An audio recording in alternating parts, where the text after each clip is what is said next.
Bonjour. Bonjour et bienvenue à cet événement très excitant. Aujourd'hui, nous allons célébrer l'accomplissement de la professeure et de l'auteur Stéphanie Collin avec le lancement de son livre qui s'intitule Lumière sur la réforme du système au Nouveau-Brunswick. Évolution, jeu d'acteurs et instruments. Il y a tous les outils pour une excellente intrigue. Moi, je m'appelle Claire Johnson, puis je serai la modératrice pour le lancement aujourd'hui. Moi, j'ai la chance d'être la collègue du professeur et de l'auteur Stéphanie Collin à l'École des hautes études publiques à l'Université de Moncton. Moi, je suis joint à cette super belle équipe de jeunes profs dynamiques dans les secteurs de l'administration publique et de la gestion des services de la santé en 2018. Mais imaginez-vous donc, je connaissais déjà Stéphanie, ça faisait bien longtemps. Je ne l'ai pas rencontrée à l'École des hautes études publiques. Moi, j'ai rencontré la professeure Stéphanie Collin littéralement sur les bancs d'école pendant qu'on faisait tous les deux notre baccalauréat en nutrition, ici même à l'Université de Moncton, en 1997. Juste pour ceux et celles qui ont envie de deviner notre âge. Mais là, avant d'aller plus loin, on va parler un petit peu de choses plus sérieuses. Je tiens absolument à souligner que les terres sur lesquelles nous sommes rassemblés aujourd'hui à l'Université de Moncton, sur le campus de Moncton, font partie du territoire traditionnel non cédé des Micmacs et des Malicites. Très, très, très important à le dire avant d'aller plus loin. Ça fait que pour cet événement aujourd'hui, en premier lieu, je vais céder la parole à Geneviève Tellier, qui va nous dire quelques mots sur les presses de l'Université d'Ottawa. Par la suite, je vais vous présenter l'auteur et les 3 panélistes invités. Par la suite, nous allons faire une discussion avec les panélistes qui va durer environ 40 minutes. On va y aller avec 3 thèmes établis. Le tout va durer 40 minutes. Et par la suite, vous, les participants, vous allez avoir la chance de poser vos questions dans le clavardage. Et pour ceux qui sont un petit peu plus du côté chiac comme moi, ça veut dire le chat. On va suivre vos questions, puis à la toute fin, on aura 10 minutes pour les questions. Puis là, finalement, on aura une petite conclusion pour finir l'événement. Mais avant de céder la parole à Geneviève Tellier, je tiens à vous dire que vous, c'est votre journée chanceuse, les participants.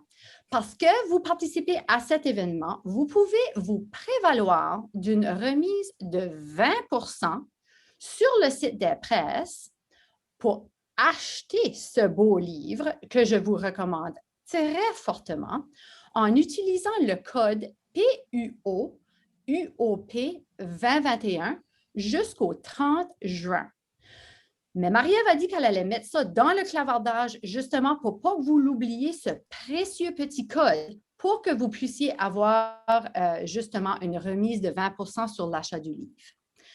Alors, comme prévu, je vais passer la parole à Geneviève Tellier. Madame Tellier, on vous écoute. Merci beaucoup, Claire. Ça me fait plaisir de me joindre à vous pour ce bel événement. Moi aussi, je vais commencer par une déclaration importante, si vous me le permettez. So, on behalf of the University of Ottawa, we pay respect to the Algonquin people, who are the traditional guardians of the land on which the University of Ottawa is located. We acknowledge their long-standing relationship with this territory, which remain unceded.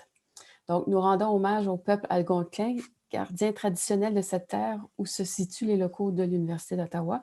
Nous reconnaissons le lien sacré de longue date l'unissant à ce territoire qui demeure non cédé.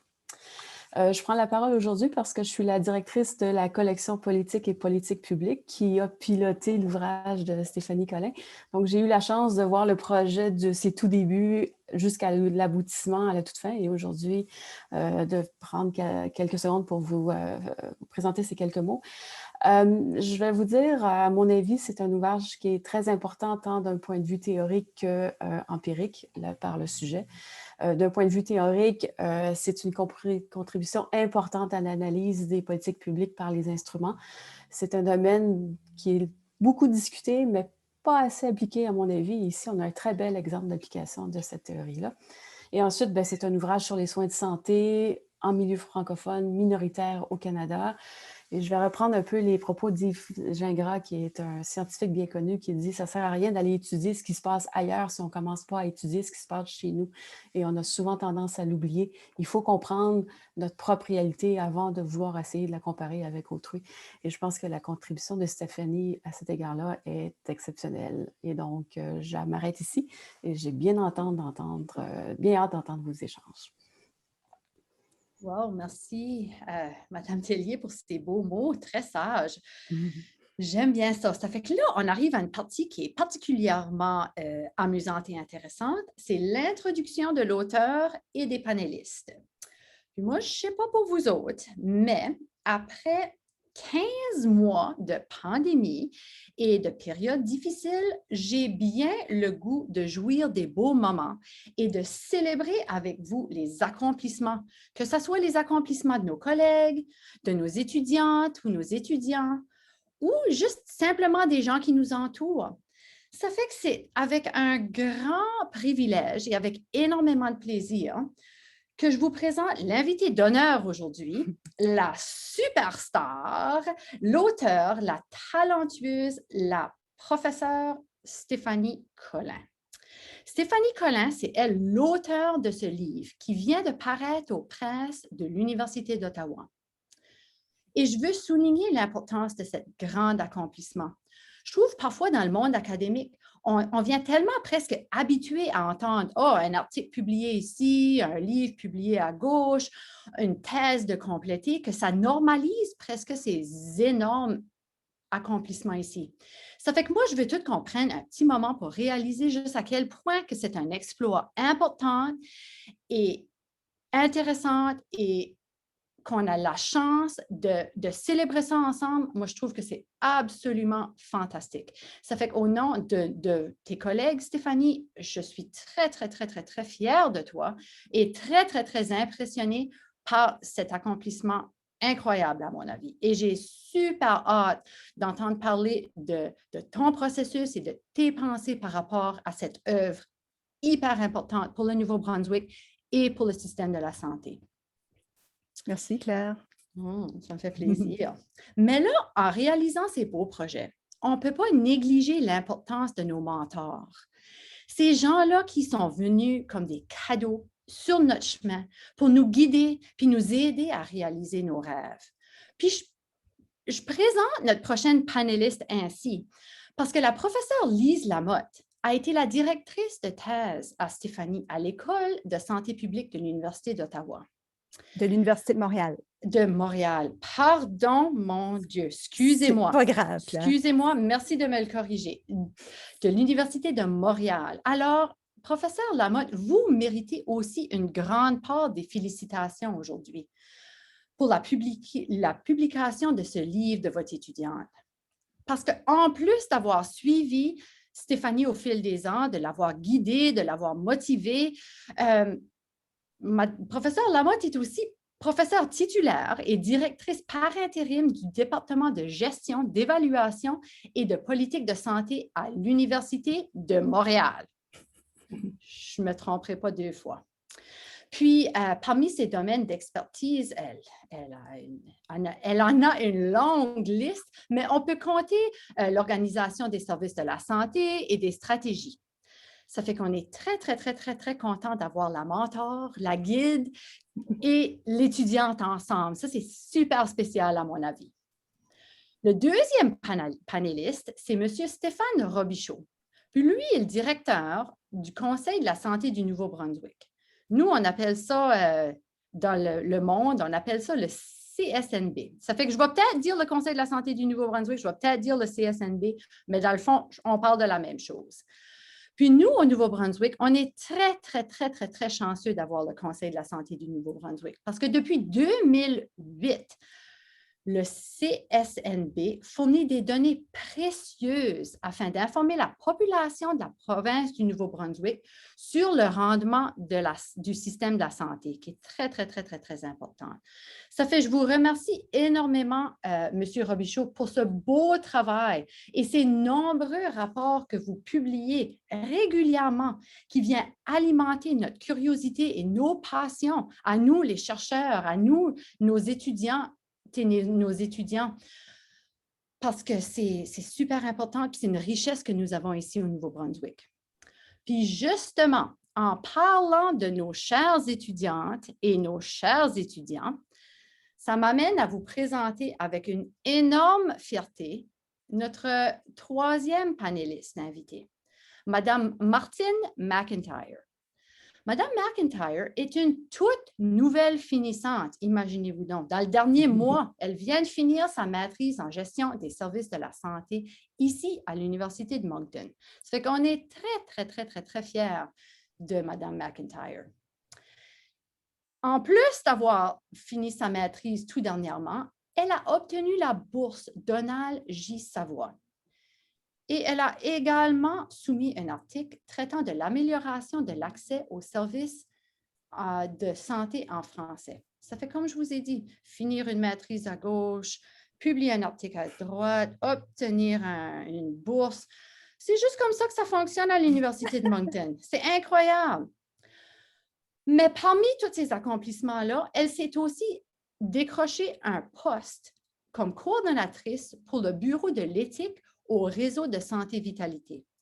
Ça fait bravo, Martine, bravo. C'est avec une énorme fierté qu'on vous accueille parmi les panélistes parce que vous êtes maintenant experte et on est ravis d'entendre votre perspective sur ce que vous avez appris par rapport au cours à Stéphanie. Ça fait, c'est vraiment intéressant. On a la mentor à Stéphanie, on a Stéphanie puis on a Martine. Ça fait, c'est comme intergénérationnel cette affaire. En tout cas, plein d'amour autour de la table aujourd'hui. Ça fait que maintenant, pour la partie très, très, très intéressante, on passe à la discussion. Ça fait qu'aujourd'hui, nous allons aborder 3 thèmes pendant la discussion. Puis les panélistes et l'auteur auront la chance d'en discuter de chaque thème pour environ 10 à 12 minutes. Mais écoutez, vous me connaissez, je ne vais probablement pas vous couper la parole. Ça fait qu'on va y aller de façon un petit peu organique avec la discussion. Mais je vais essayer de vous pousser un petit peu dans le dos pour passer d'un thème à l'autre. Ça fait que là, sans plus tarder, on va y aller avec les thèmes. Le premier thème de la discussion aujourd'hui, c'est la compréhension du système de santé et son fonctionnement. Assez important comme thème quand même. Ça fait, je dirais, je vais lancer à tous les panélistes, à l'auteur, à toute la gang aujourd'hui, notre belle petite gang aujourd'hui. C'est quoi l'intérêt ou l'importance pour ce livre? Puisque, comme Geneviève Tellier l'a dit, il y a très peu d'écrits par rapport au fonctionnement et aux détails des systèmes de santé. Ça fait que pourquoi? Je vous lance la question. Pourquoi c'est important? Voulez-vous que vous m'entendez bien? Oui. Oui, bonjour Stéphane, puis bonjour Martine, Élise. Je peux commencer, étant donné que je suis l'auteur du livre, en toute modestie.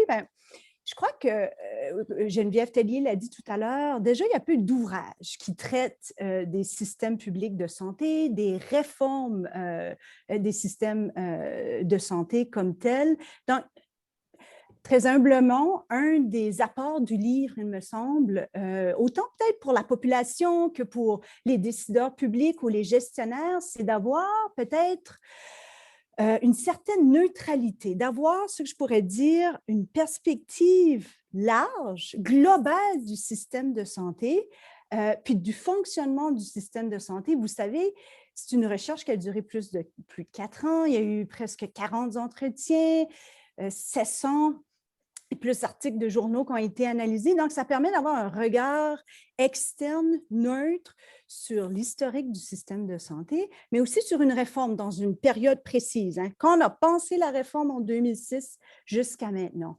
Puis, d'un point de vue académique, il y a une petite graine de connaissances, là, une petite graine qui va dans les connaissances comme par rapport au fonctionnement des systèmes de santé. Super. Et Merci moi, beaucoup, si je Stéphanie. peux Oui, continuer allez. sur ce que Stéphanie a dit. Moi, quand j'ai commencé ma maîtrise en gestion des services de santé, j'arrivais vraiment du domaine communautaire. Puis, je connaissais à peu près rien du système de santé. J'avais aucune idée qu'il y avait eu une réforme au Nouveau-Brunswick. Donc, c'est sûr, en entendant nos professeurs, puis à force que les semestres passaient, là, je commençais à comprendre un peu plus. Mais en commençant ma maîtrise, ça aurait été vraiment intéressant d'avoir un ouvrage comme celui-là, qu'on aurait pu lire, puis qui nous aurait aidé à comprendre dès le début là, le fonctionnement du système de santé, puis aussi l'historique du système de santé au Nouveau-Brunswick.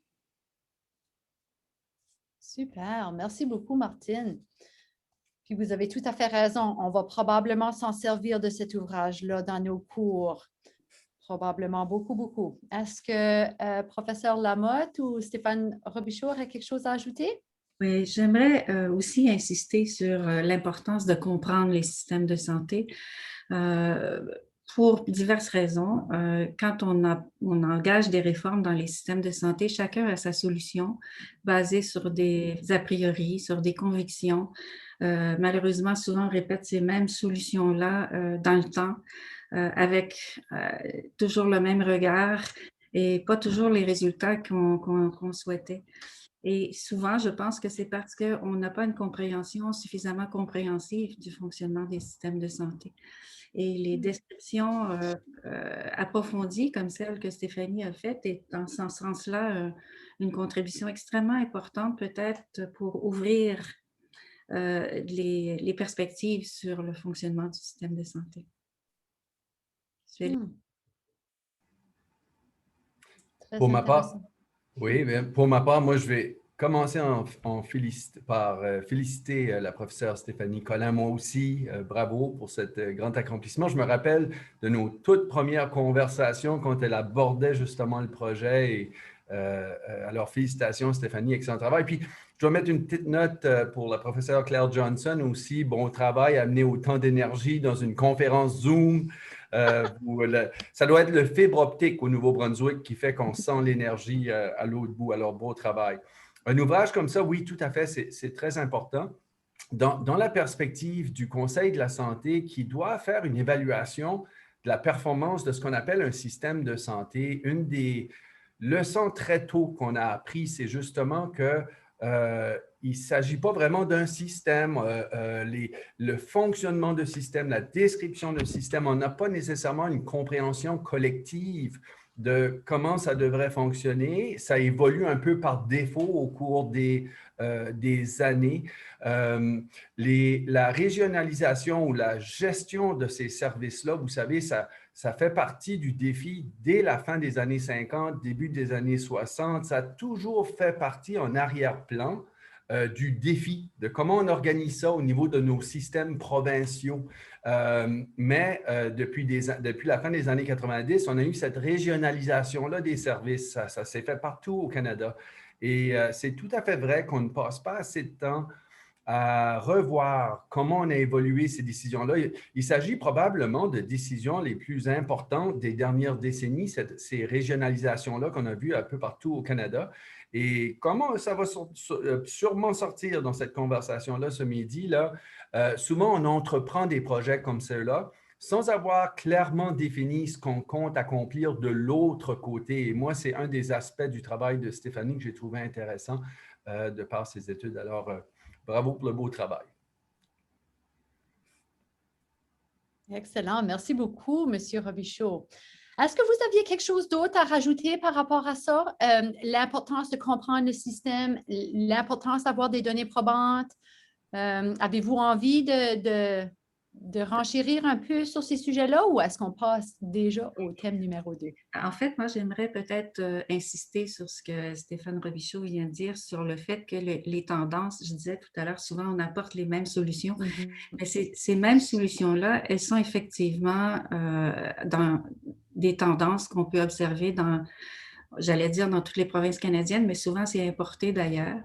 Et rarement on évalue, on regarde vraiment les effets de ça. Chacun avance dans son territoire et ce regard transversal est extrêmement important.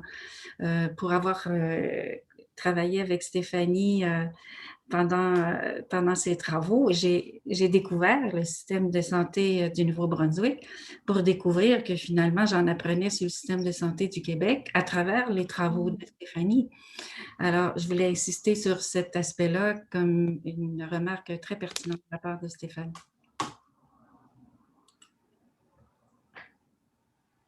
Excellent, merci, professeur Lamotte.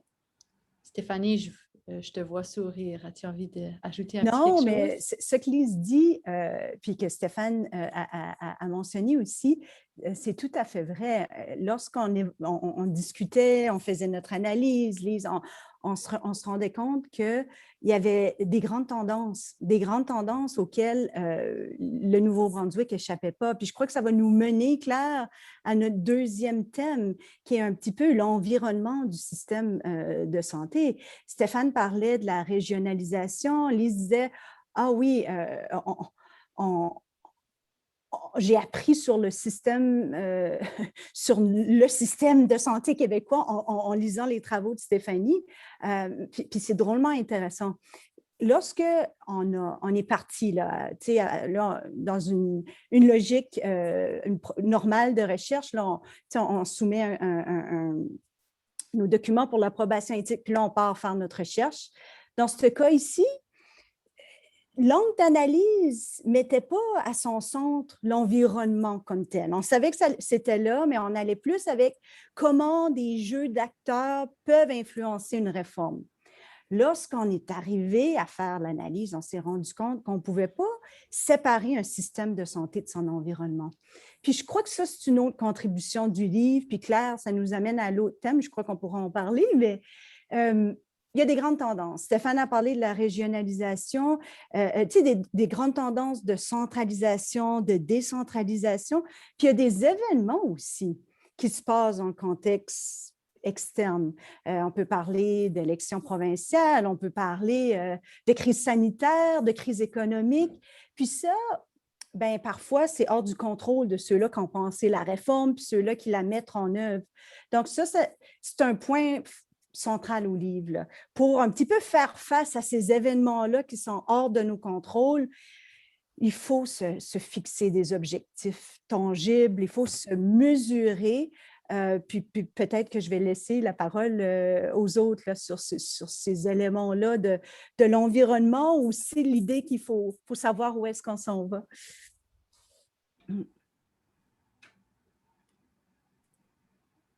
La question de la mesure est centrale et pas facile à répondre, hein?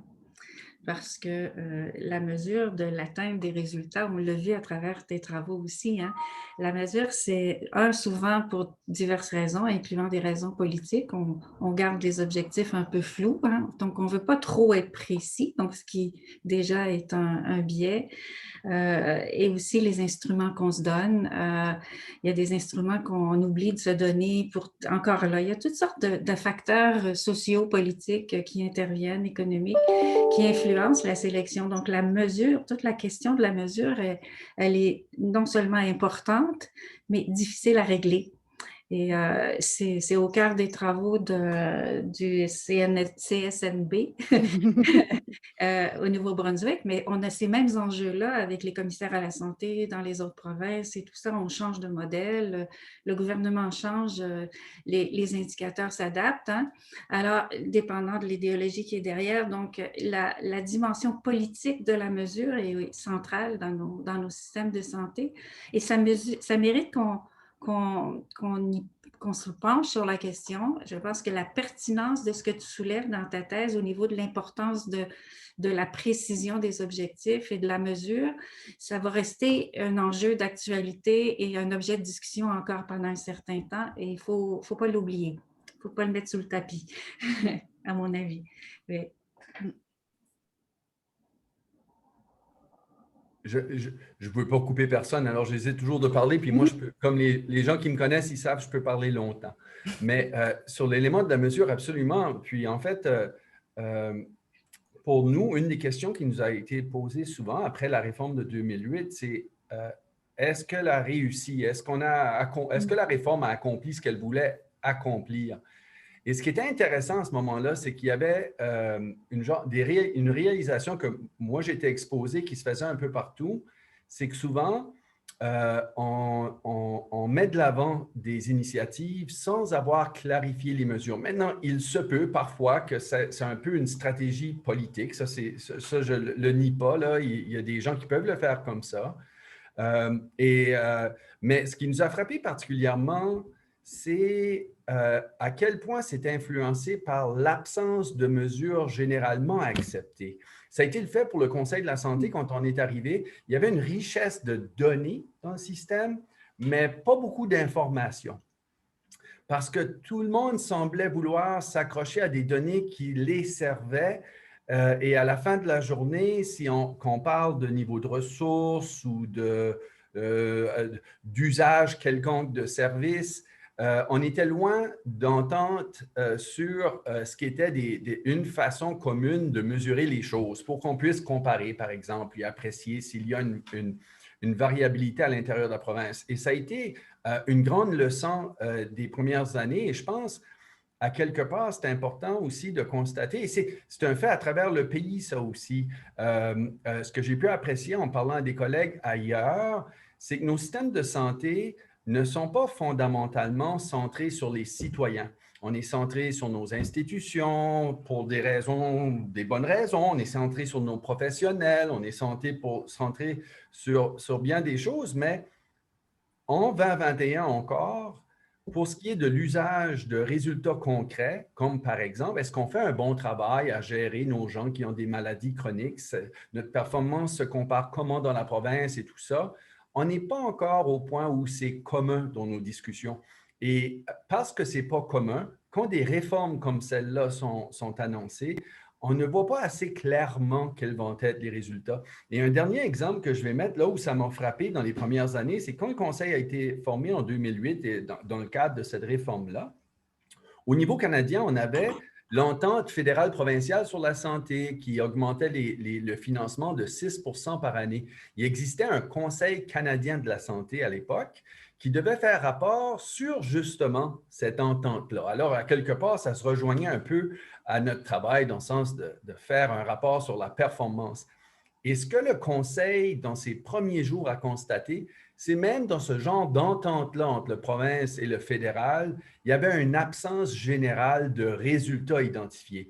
Ça fait que, par exemple, on pouvait dire on va créer 70 centres multiprofessionnels au Canada, mais autre que de faire un check, c'est fait, les centres ont été créés, ça accomplit quoi? C'est quoi les résultats qui ont été obtenus? Et ça, c'était absent du portrait. Alors, je pense que c'est une tendance générale canadienne, ce besoin de faire ce virage-là vers une meilleure compréhension des résultats escomptés, de c'est quoi on veut accomplir pour que justement, quand on a des réformes, ça prend une plus grande place dans ces décisions-là. Claire, si je peux rajouter, avec qu'est-ce que Stéphane Robichaud nous disait, ça m'a fait réfléchir justement, encore une fois, à la mesure. Puis, on a discuté avec Stéphane, avec Lise. Un des constats en 2008, on espère que le livre met ça de l'avant pour peut-être apprendre de la réforme de 2008, c'est que dès la journée du lancement de la réforme, on expliquait, on a parlé beaucoup, Stéphane et moi, on expliquait les problèmes, qu'est-ce qu'on voulait régler, on expliquait les changements structuraux, mais des objectifs clairs, il n'y en avait pas, en tout cas, ce n'était pas explicite. Imaginez-vous, ce qu'on montre dans le livre aussi, c'est qu'une réforme, c'est un long processus qui dure longtemps, puis qui fait mal, entre guillemets, là, parce qu'on on est touché un petit peu dans les habitudes qu'on avait, dans les relations qu'on a avec les individus. On doit dorénavant, à l'époque, on devait travailler je ne sais pas, moi, l'hôpital de Moncton devait travailler avec des gens dans les régions, comme on les appelle. Donc, c'est des habitudes qu'on espère qui vont changer, des manières de faire qu'on espère qui vont changer. Donc, ça fait mal. Si on ne part pas avec des objectifs, c'est plus difficile parce que l'État, lui, dans ce cas-là, il se dit, je dois mobiliser des instruments. C'est un autre, les instruments, c'est Santal ou Livre. Donc, parfois, je vais peut-être changer une loi lorsque je trouve que c'est opportun. Je vais augmenter les taxes. Je vais faire une consultation publique. Mais si on utilise ou on mobilise des instruments comme ceux-là, mais on ne sait pas réellement où est-ce qu'on s'en va, là, c'est drôlement difficile d'avoir la confiance des gens, puis un peu de faire travailler ces gens-là vers une même direction.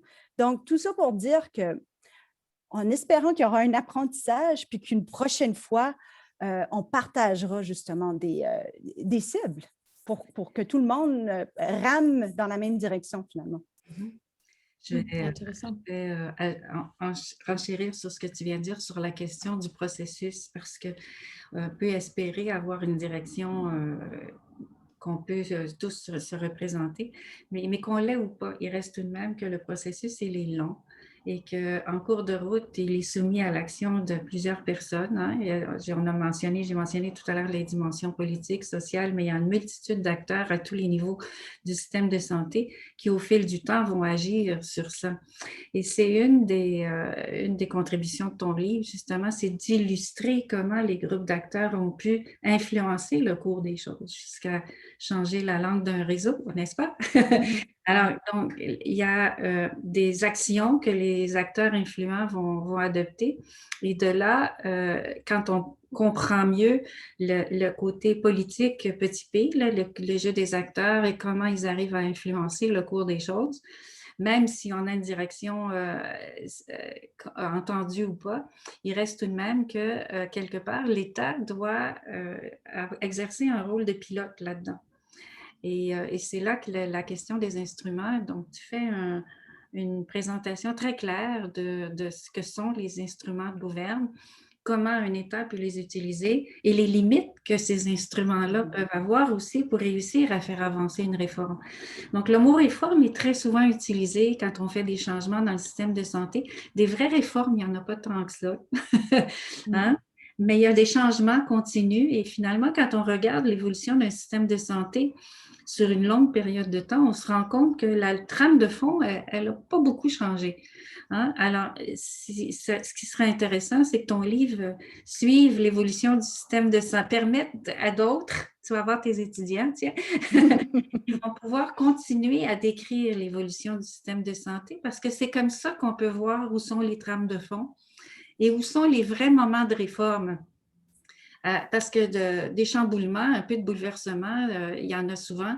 Ce n'est pas nécessairement de la réforme, c'est une turbulence qui arrive, mais on retrouve, même certains me disent, même les pandémies vont peut-être nous permettre de retourner à certaines façons de faire qui étaient là auparavant. Donc, des vraies réformes, il n'y en a pas beaucoup, mais de comprendre comment agir sur l'évolution, qu'on ait ou pas des objectifs clairs, ça aussi, c'est important parce que tous les succès-échecs des modifications qu'on apporte dans les systèmes de santé reposent aussi sur ça. Hein?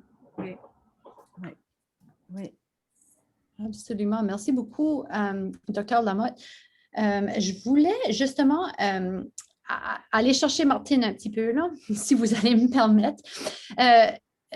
Monsieur Robichaud, vous avez parlé de l'importance de l'implication du citoyen dans nos soins. Puis j'aurais envie d'entendre Martine là-dessus parce que Martine, c'est intéressant. Elle nous vient d'un monde communautaire avant d'avoir venu avec nous étudier les gestions de la service de la santé. Ça fait que là, maintenant, Martine, tu as vu les deux mondes un petit peu, là, du communautaire, puis là, la gestion. Aurais-tu envie de nous parler un petit peu sur comment est-ce que tu verrais essayer de arrimer ces deux mondes-là, le monde communautaire puis le monde du système de la santé puis de la gestion? Je ne vais pas te mettre sur le spot, là, mais si tu avais envie de parler de ça un petit peu. Oui. Puis c'est aussi quelque chose que j'ai exploré aussi durant mon stage l'été passé. Avec dans le comté de Kent, là, on a essayé de se mobiliser un petit peu pour savoir un petit peu plus qu'est-ce que les citoyens pensaient vraiment du système de santé puis des services de santé qu'on recevait. Puis les citoyens, je pense qu'ils veulent vraiment être de plus en plus impliqués dans les décisions qui sont prises par rapport aux services de santé qu'ils reçoivent. Mais c'est quelque chose, je pense, qui est quand même difficile à accomplir pour l'État d'aller chercher ça des citoyens. Mais même si c'est difficile, je pense qu'il faut que ça soit fait parce que le système de santé, ben, il est là pour la population, il est là pour les citoyens. Donc, c'est vraiment important. Puis j'aimerais dans les années à venir qu'on voit ça là, se concrétiser un petit peu plus. Là. Puis si je peux ajouter aussi, je pense que le livre à Stéphanie va être très bénéfique pour les étudiants aussi, pour nous aider à comprendre comment le système de santé est vraiment influencé par son environnement externe. Moi, j'ai eu la chance d'avoir Stéphanie dans plusieurs cours, donc c'est elle qui m'a un peu qui m'a appris ça au fur et à mesure, mais j'avais pas réalisé à quel point, là, je dirais avant cette année, comment le système de santé peut être influencé par les événements qui se passent, puis par son environnement externe. Là. Si je peux rajouter, Claire, par rapport à ce que Martine disait, en lien avec les citoyens, c'est d'ailleurs une des grandes conclusions du livre, hein, que les citoyens sont des acteurs clés des réformes. Puis le succès des réformes ou leur échec, si on peut le dire ainsi, peut pas être imaginé distinctement là, des citoyens. Après les réformes, le fait que des citoyens vont se manifester, c'est pas, comment je pourrais dire ça, quelque chose qui est rare. Là. On l'a vu au Nouveau-Brunswick. On vit une situation au Nouveau-Brunswick actuellement où est-ce qu'il existe peut-être un peu de tension. Là. Il y a des liens de confiance qui sont peut-être un peu mis à rude épreuve. Mais lorsqu'on lit le livre, puis on revient un peu à ce que Lise disait tout à l'heure, on voit que l'histoire, elle se répète. On voit qu'en 2008, lorsqu'on a annoncé la réforme, il y avait un peu cet environnement-là là, qui était préexistant, qui a fait en sorte finalement que l'État a dû s'adapter, comme Lise l'a dit, puis que dans la loi, ben, on a spécifié qu'une région allait être officiellement francophone et l'autre anglophone, parmi autres choses. Donc, oui, les citoyens sont au centre de ce contexte-là qu'on appelle un contexte pluraliste, mais aussi, il faut connaître notre histoire. C'est un peu ça le livre pour mieux savoir où est-ce qu'on s'en va. Je ne sais pas si Stéphane Robichaud ou Lise Lamotte veut rajouter quelque chose là, à cet égard-là.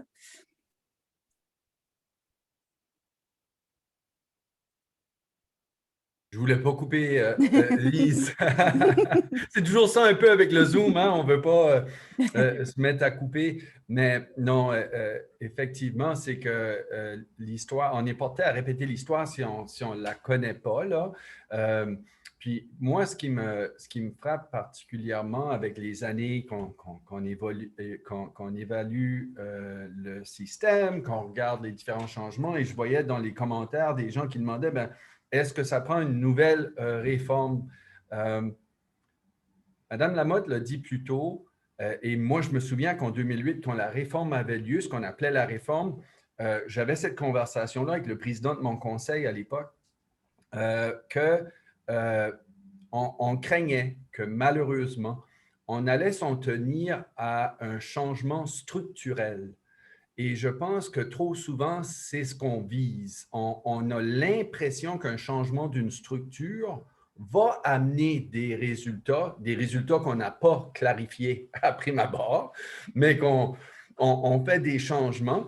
Et parfois, quand les gens demandent « est-ce qu'on devrait avoir une autre réforme », je me demande si on est clair sur ce qu'on veut dire par réforme. Moi, je dirais à la base, chaque jour, on doit réformer. Si réformer veut dire faire mieux que hier, on doit le faire chaque jour. Je pense qu'au niveau de notre système, il ne faut pas sous-estimer, et les commentaires précédents me faisaient penser à ça un peu, les gens ne réalisent pas à quel point notre système, ou en tout cas ce qu'on appelle un système, est réactif. Je me souviens, en 2008, on disait que les ordres du jour des discussions régulières des dirigeants du système, c'était établi par la première page du journal. Ça fait que si quelque chose sortait dans le journal, tout le monde réagissait à ce qui se passait au journal. La différence en 2021, maintenant, c'est des tweets. Alors, c'est dans les heures de la journée. On a un leadership qui souvent est très réactif pour des raisons, parce qu'on a aussi un leadership qui, pour les raisons mentionnées un peu plus tôt, il y a des rapports de force, on a des groupes d'intérêt. Un système public ne peut pas faire autrement qu'être politique. En absence d'un processus formel, décisionnel, clair, que tout le monde comprend, notre leadership se trouve à quelque part à la merci de cette réactivité-là.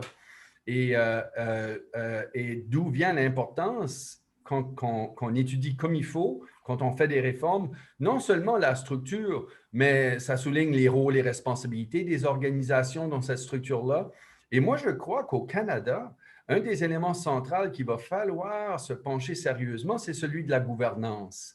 Parce que la gouvernance, c'est déjà compliqué dans un monde simple. Quand on a une organisation avec un conseil d'administration, par exemple, ce n'est pas simple la gouvernance. D'avoir une gouvernance efficace, ça demande beaucoup de travail, beaucoup d'efforts, ce n'est pas facile. Dans le secteur de la santé publique, c'est une double gouvernance. C'est un rôle qui doit être partagé par les gouvernements élus et les conseils d'administration des organisations. On n'a pas le choix, ça doit être comme ça. Alors, c'est déjà plus compliqué. Et je finirai avec, du point de vue de gouvernance, comme citoyen, comme média, comme groupe de pression, on a l'impression que le prochain ministre de la Santé ou le prochain gouvernement va régler les choses. Alors, par défaut, c'est un peu comme si on pousse toute la décision du côté des décideurs politiques et ça brime, ça, justement, les responsabilités organisationnelles des leaders dans le système qui doivent, eux, avoir une approche à beaucoup plus moyen et long terme pour trouver des solutions à ce qu'on cherche. Et pour avoir vécu beaucoup de changements de gouvernement, je peux vous dire que ce rapport de force-là, il y a besoin d'être amélioré de beaucoup. Intéressant, merci. Oui, les solutions rapides, comme tu viens de le dire, c'est que ça amène un espoir de résolution. Il y a une pensée magique un peu là-dedans. Hein? Il y a une sorte de pensée magique qui fait qu'on pense que parce qu'on a pesé sur le bouton, que tout va suivre. Et pourtant, nos systèmes sont beaucoup plus complexes que ça et ils ne suivent pas parce qu'on a pesé sur le bouton. Ils vont se servir du bouton pour aller ailleurs s'ils veulent. Et ils vont réussir. Et de rapprocher la gouvernance, de donner plus d'importance aux gouvernances des organisations. Je pourrais dire la même chose au Québec, je pourrais dire la même chose dans d'autres provinces. Ça fait partie des tendances sur lesquelles on pourrait espérer des ajustements. Et aussi de se rapprocher plus proche du citoyen. On est parti avec l'idée que l'importance du citoyen, mais c'est en étant proche des régions, proche de là où ça se passe, proche des communautés, qu'on peut peut-être avoir un système de santé qui s'adapte progressivement. Donc, alors encore une fois, c'est bien comprendre comment ça marche et bien comprendre où sont les tendances, c'est toujours important. J'aimerais peut-être nous amener sur une autre contribution du livre de Stéphanie. C'est la contribution académique. Parce que ce qu'on est en train de dire, dans le fond, c'est que il faut bien comprendre les organisations, mais aussi de bien comprendre les instruments théoriques qu'on a pour les comprendre. Et je pense que dans le livre de Stéphanie, on a cette rencontre-là faite de manière très naturelle. Et je suis persuadée que les étudiants, Martine pourra nous le dire, mais je suis persuadée que les étudiants apprennent en lisant le livre parce qu'il y a une symbiose entre la théorie et la pratique à partir de la description empirique et les instruments théoriques qui sont utilisés, qui est rarement aussi bien réussi à mon avis, mais bon, c'est... Elle a bien travaillé, n'est-ce pas? Oui. Mais si je peux dire un petit, si on peut appeler ça une anecdote, je sais que Stéphane, toi, la gouvernance, c'est un sujet, je crois, qui te passionne là, dans la vie. Lise aussi, tu as étudié beaucoup la gouvernance. Lorsque j'ai entamé mes études au doctorat, puis je peux imaginer les étudiants, être dans la peau des étudiants, ça me faisait peur, la gouvernance. Puis, je voyais mal une contribution en ce sens-là, mais en la décortiquant, en comprenant mieux les instruments de gouverne, en comprenant mieux, parce qu'on a collaboré sur d'autres projets de recherche, Lise et moi, les bonnes pratiques de gouvernance, par exemple. J'espère, puis mon souhait, c'était que cette passion-là que moi-même, je me suis découverte par rapport à la gouvernance, elle puisse transparaître chez les étudiants. Parce qu'il me semble que pour pouvoir améliorer le fonctionnement d'un système de santé, il faut comprendre, il faut comprendre la gouvernance, il faut comprendre les jeux d'acteurs, puis il faut, ma foi, aussi saisir que l'État, ça peut paraître bête, mais peut, comme un peu tu l'as dit, Lise, mobiliser certains instruments pour arriver à ses fins. Mais le livre aussi montre que lorsqu'on mobilise des instruments, il y a souvent des réactions à ces instruments-là. Je me souviens, on avait discuté lors de la soutenance de la thèse, puis seuls parfois les décideurs publics l'oublient. Ce n'est pas parce qu'on va mobiliser une loi qu'on va atteindre nos objectifs. Parce que lorsqu'on mobilise une loi, on le montre dans le livre, certains individus peuvent eux aussi se mobiliser autour de cette loi-là, puis ça fait en sorte qu'il faut s'adapter par la suite. Donc ça, je pense que c'est une autre contribution d'être capable de dire faut s'attendre à lorsqu'on va peut-être, encore une fois, mobiliser un instrument, il faudra se réadapter par la suite parce qu'il y a des gens qui vont se réagir face à cette action-là. Ouais. Très intéressant, Stéphanie. Mais je peux manifester personnellement que oui, tes travaux sur la gouvernance ont beaucoup touché les étudiants. Je n'entends régulièrement parler. Là. Ils m'expliquent des choses de la gouvernance qu'ils ont appris dans tes cours, Stéphanie. Ça fait que oui, puis je le vois souvent. Je trouve ça intéressant ce que tu dis pour mobiliser la loi. Professeur Lamotte en a parlé un petit peu sur pousser le bouton magique. On a un petit peu l'idée que les prochaines fois, on va l'avoir ce coup-ci. Ça fait que je me demande si on pourrait peut-être parler un petit peu des leçons tirées dans le livre pour la conduite des réformes futures. La prochaine fois qu'on va vivre une réforme ou les grands changements, est-ce que vous auriez des solutions à nous proposer ou des pistes pour une prochaine fois? Je peux peut-être rappeler un petit peu les grandes conclusions du livre, puis je crois que les panélistes pourront rajouter s'ils veulent bien. On parle de l'idée qu'une réforme, c'est long, c'est un long processus. Donc, on a parlé des objectifs qu'on doit se fixer, des instruments qu'on choisit. Souvent, l'État privilégie des instruments plus dirigistes. Parfois, comme je viens de le dire, il y a des effets par rapport à ces instruments-là. Donc, il ne faut pas oublier les instruments qui sont peut-être axés sur la négociation, la consultation, l'engagement des citoyens pour susciter la confiance. Il y a une des conclusions qui tourne autour du CSNB qui nous dit qu'il produit de l'information pertinente, intéressante. L'État devrait l'utiliser pour voir s'il atteint ses objectifs ou non.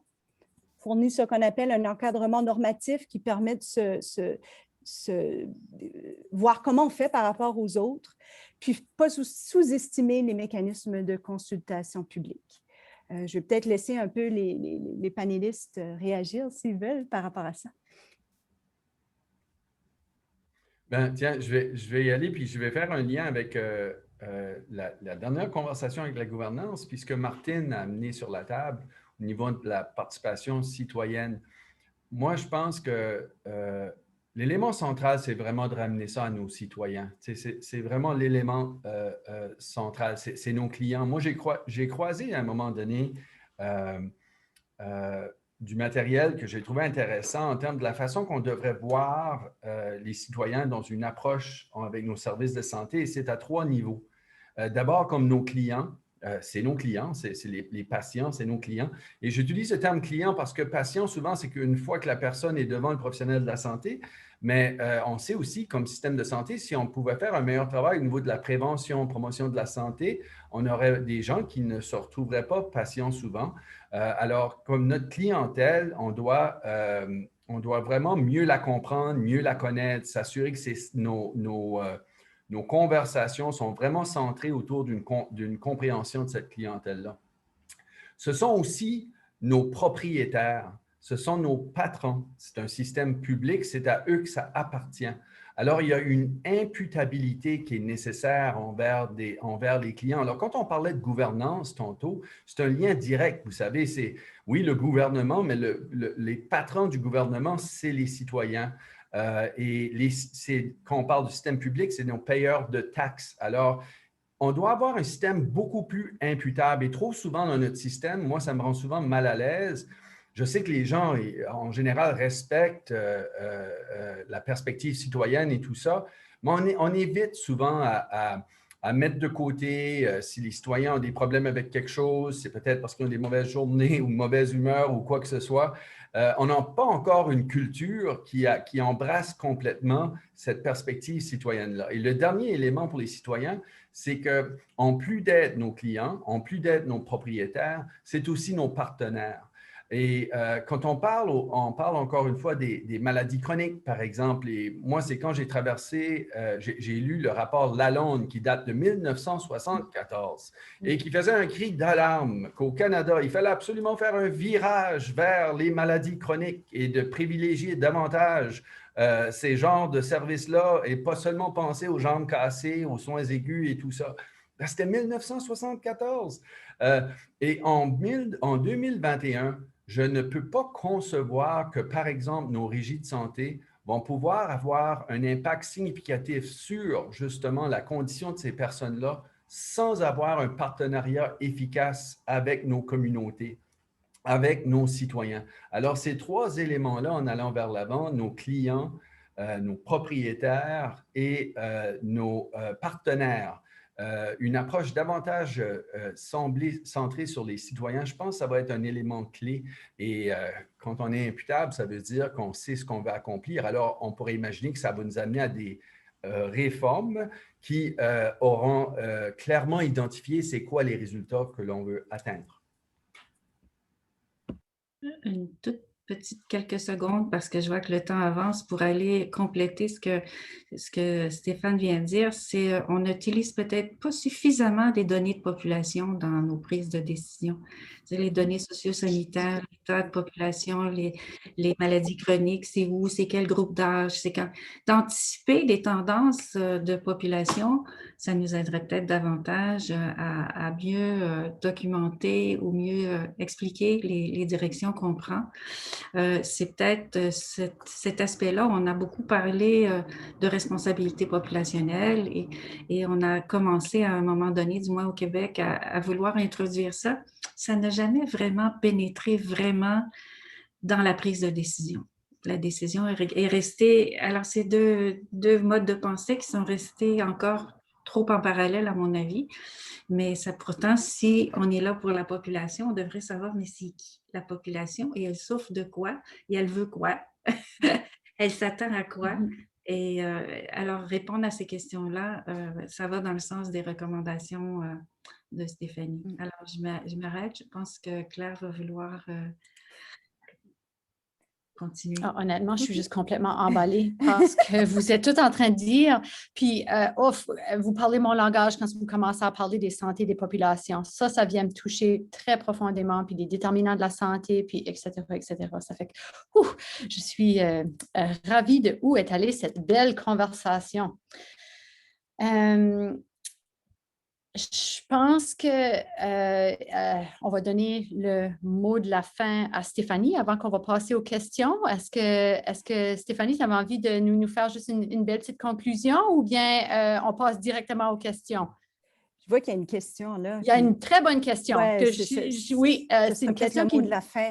Qui nous vient de Véronique Landry. Elle nous demande justement si nous avons besoin d'une nouvelle réforme au Nouveau-Brunswick. Parce qu'on n'a pas besoin de chercher loin pour voir, c'est à peu près partout dans les médias, puis on en parle beaucoup, justement sur s'il y a une nouvelle réforme qui s'en vient au Nouveau-Brunswick. Ça fait qu'on en parle, on réagit. J'aimerais avoir votre réaction à ça, Stéphanie ou n'importe qui, C'est drôle parce que panélistes. c'est drôle parce que Lise et moi, on s'en est souvent parlé au téléphone, ben, par Zoom. Là. Des fois, on fait des discussions comme aujourd'hui pour comparer un peu nos systèmes de santé respectifs par les réformes et tout ça. Puis, en voyant un petit peu, en lisant le livre, puis en réfléchissant aux conclusions du livre, puis en revenant sur l'idée qu'une réforme est un long processus qui est, ma foi, douloureux, il faut effectivement se poser la question, il me semble, est-ce qu'on a besoin d'une réforme? Est-ce qu'à la limite, dans les médias ou les décideurs publics utilisent ou galvaudent peut-être le terme? Parce que lorsqu'on utilise trop ce terme-là, ça a des répercussions sur tous ces liens de confiance-là hein, qu'on veut solidifier au Nouveau-Brunswick. Puis à force de parler de réforme, mais on se dit, ah, pas encore une autre réforme, alors que peut-être qu'on saisit mal qu'est-ce que c'est. Stéphane l'a abordé, Lise l'a abordé. Je ne suis pas certaine si on a besoin d'une réforme actuellement au Nouveau-Brunswick, une réforme structurelle comme telle. C'est certain qu'il y a des ajustements à faire, puis c'est certain qu'il y a des problèmes à régler. Mais en considérant que c'est un grand chantier, il faudrait peut-être s'attarder sur ces ajustements-là. Puis là, on pourrait ouvrir une grande discussion. Je pense qu'on pourrait en parler encore pour 1 heure. Mais la question est très pertinente. Puis je vais peut-être aussi laisser la parole à mes collègues, là, si vous voulez renchérir là-dessus.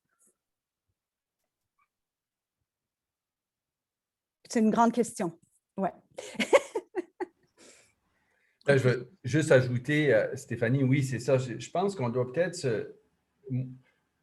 Je vois moins l'intérêt à reviser des structures.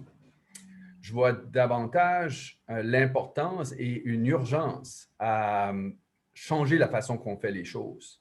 Alors, il faut passer à un niveau où des décisions doivent se prendre et être appliquées, et quand on échoue, se reprendre et s'ajuster et arrêter d'hésiter. Si on met toutes nos décisions sous l'anglais de réforme, on a des gens qui montent aux barricades sans savoir au juste qu'est-ce que c'est qu'on va faire. Alors, il faut prendre des décisions très importantes. Si je prends juste un exemple, le secteur de santé primaire, ça nécessite des changements très importants. Mais il ne faut pas regarder ça comme s'il faut arriver avec la solution provinciale, mais plutôt bien comprendre c'est quoi nos réalités sur le territoire du Nouveau-Brunswick, par exemple, et mettre en place une façon de faire qui permet d'amener des changements qui sont à la hauteur et qui répondent aux opportunités dans nos régions sans que ça devienne une discussion à chaque fois de réforme. Si on a des structures décisionnelles qui n'arrivent jamais à prendre des décisions, pour moi, ce qu'il faut réformer, c'est plus notre culture que la structure. Alors, c'est un changement de culture qui s'impose vraiment beaucoup plus qu'un changement de structure. On a d'ailleurs écrit un article scientifique sur le sujet, Stéphane et moi. Je ne vais pas me prononcer sur la réforme ou pas au Nouveau-Brunswick, mais j'utiliserai les mêmes mots que Stéphane pour parler du Québec. Donc... Intéressant. Mais qu'on parle de réforme ou non, ça c'est encore une bonne question de débat, mais on s'entend, je pense, pour dire que les changements sont naturels, ils vont arriver de façon quotidienne, de façon continue, de façon évolutive. Il y avait une question dans le clavardage qui voulait vous entendre par rapport au rôle du gestionnaire par rapport à ces changements-là. Est-ce qu'il y aurait quelqu'un qui aurait envie de se lancer dans cette question, le rôle du gestionnaire pour aider ou entamer ce changement-là? Ben moi, je vais aller très vite. C'est la responsabilité principale vient au gestionnaire. Je pourrais en parler pour 1 heure facilement, mais la responsabilité principale vient au gestionnaire dans un système public comme ça. On ne peut pas s'attendre qu'on va élire des gouvernements qui vont nommer des ministres de la Santé et que ces gens-là vont arriver avec une compréhension. Alors, tant aussi longtemps qu'on n'améliore pas de la perspective du gestionnaire le rapport avec le politique, on va faire face au même cycle de façon continue. Alors, le gestionnaire a un rôle très important à jouer. Je pourrais parler pour longtemps pour qu'est-ce qui rend la vie si difficile aux gestionnaires aujourd'hui. Ça, c'est tout à fait vrai et je vais finir là-dessus sur ceci. C'est ce qui me dérange trop souvent, c'est qu'on dit tellement, on critique tellement la gestion qu'on dévalorise ce rôle-là. La gestion est essentielle pour arriver à une amélioration de la qualité. Et c'est pour ça que pour moi, je dis c'est en fait le rôle le plus important dans l'équation. Alors, je crois que le gestionnaire a un rôle très important à jouer et c'est là où le changement, et c'est une des places où le changement culturel s'impose de façon très importante. Et pour aller dans le même sens, ces gestionnaires-là, il faut leur donner un peu plus d'oxygène pour qu'ils puissent agir de façon efficace dans le système de santé. Une gestion trop centralisée ou trop loin, enfin, dans le même sens de ce qu'on dit depuis une heure, étouffe les gestionnaires et ils n'ont pas l'espace pour pouvoir agir et il faut leur faire confiance. J'ai vu une question qui disait est-ce que ça prend plus de gestionnaires avec des connaissances cliniques? Oui, mais aussi avec des connaissances autres, mais qui sont surtout ancrées dans les opérations, qui comprennent les besoins des gens là où ça se passe, comme on dit ça, comprendre le terrain.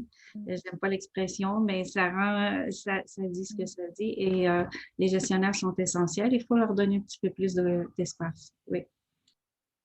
Oui, tout à fait d'accord. Il me semble que ça fait partie de ce qu'on appelle des bonnes pratiques de gouvernance aussi. Qu'est-ce que vous dites, Lise et Stéphane? Je ne sais pas, Claire, si, étant donné qu'il est 1h02, si on doit conclure. Je vois plein de belles questions, mais je ne sais pas si j'ai l'impression que les gens ont peut-être d'autres engagements. Il restait justement 3 minutes et demie pour notre 10 minutes de questions. Ça fait, je dirais qu'on aurait le temps pour une autre. Puis, je pense que c'en était une bonne. Ça nous vient d'un de nos anciens professeurs parlant du beau mélange générationnel. Il voulait vous entendre sur la participation citoyenne, puis justement le développement d'outils pour favoriser cette participation citoyenne-là. Puis je dirais que ça serait la dernière question. Ça fait que allez-y sur celui-là, puis là, après ça, on va conclure. Stéphane, est-ce que tu veux dire un mot là-dessus? Ouais. Très rapidement. À un moment donné, j'ai eu une excellente conversation avec des gens de la Suisse. Et ça m'a fait apprécier jusqu'à quel point la participation citoyenne, ça doit devenir culturel. Et que ça doit être continuel aussi. Ce n'est pas juste une question de on va consulter parce qu'on veut prendre une décision. Il doit y avoir une consultation continuelle pour que justement la compréhension collective, elle atteint un certain seuil à un moment donné, là, tout le monde comprenne. Docteur Lamotte parlait plus tôt, je pense, c'est la même population que tout le monde dessert. Et il y a la perspective citoyenne dans ce sens-là est très importante. Alors, pour moi, je pense que c'est un changement important de notre approche de trouver cette façon-là de le faire de façon continuelle. Et je crois qu'à partir de ce moment-là, si on peut arriver à bien... ce n'est pas une question de convaincre tout le monde, mais si on peut avoir un seuil minimal d'engagement efficace, ça va avoir une influence sur le discours public. Parce que plus de gens vont être exposés aux différentes réalités, aux différentes connaissances et à tout ça. Les médias vont être influencés par ça et nos décideurs politiques vont être influencés par ça. Mais c'est un virage important, puis je ne voudrais pas sous-estimer comment important est le changement comparé à ce qu'on a pu vivre au Nouveau-Brunswick dans les derniers 12 ans ou 13 ans, justement. Si je peux rajouter un dernier mot, Claire, avant qu'on termine. L'article qu'on a écrit avec Martine puis les 2 autres étudiants parle un peu de cet engagement citoyen-là. Puis, ça m'a fait un peu aller revoir qu'est-ce qu'il y avait dans la recherche, retourner dans le livre, parce que c'est effectivement une conclusion du livre où est-ce qu'on dit... je l'ai déjà dit, mais il ne faut pas sous-estimer les exercices de consultation publique. Mais en allant voir dans la littérature, il y a des trucs vraiment intéressants par rapport aux consultations publiques. C'est qu'il faut que les consultations publiques soient bien faites. Puis il y a un petit peu un paradoxe parce qu'on dit qu'on fait des consultations publiques pour susciter de la confiance, susciter l'engagement des citoyens, mais en même temps, il faut que ces consultations publiques-là, comment je pourrais dire, atteignent un certain niveau de confiance. Il faut que lorsque les gens en ressortent, ils sont écoutés, puis qui ont leur mot à dire. Je crois qu'on a terminé, Claire, hein? Mais c'est hyper intéressant le sujet. Ouais. Très, très, très intéressant. Merci pour la belle discussion. Merci aux participants pour les super bonnes questions qu'on n'a malheureusement pas eu le temps de passer chacune. Mais écoute, ça sera pour une prochaine fois parce que, comme que vous l'avez tous dit, les changements, les réformes, ça se fait dans le temps, c'est lent, c'est long. Fait qu'on va en parler encore et encore et encore avec un grand plaisir. Je vous remercie à chacun de vous. Puis encore une fois, bravo Stéphanie pour la publication de votre livre et la réalisation d'une belle thèse. Parfait, Je vous merci. remercie. Oui, bravo. Bravo, c'est le mot du jour. Bravo. Bravo pour le bel accomplissement. Merci. Merci à vous tous.